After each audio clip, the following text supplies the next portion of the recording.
अस्सलाम वालेकुम स्टूडेंट हमारा क्वेश्चन नंबर 4 है चैप्टर नंबर 13 का थ्योरम नंबर 4।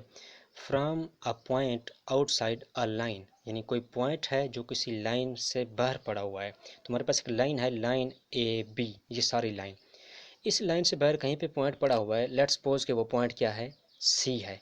ठीक है, outside a line the perpendicular is the shortest distance between या from point two the line, यानी इस पॉइंट से लाइन के दरमियान कम से कम फासला क्या होगा, वो परपेंडिकुलर के ऊपर होगा, यानी जहाँ पे एंगल 90 का बनेगा वही कम से कम फासला होगा।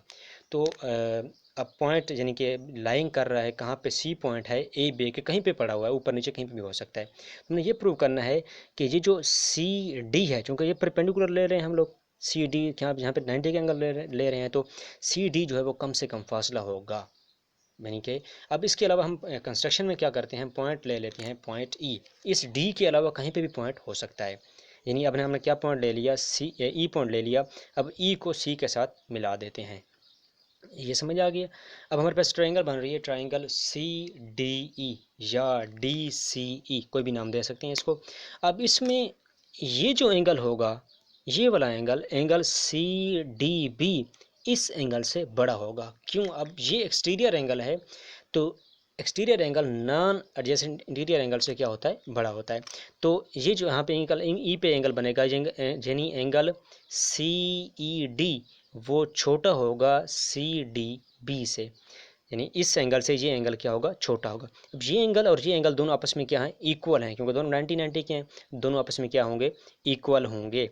Angle C D B equal होगा एंगल सी डी ई के। समझ आ रही है?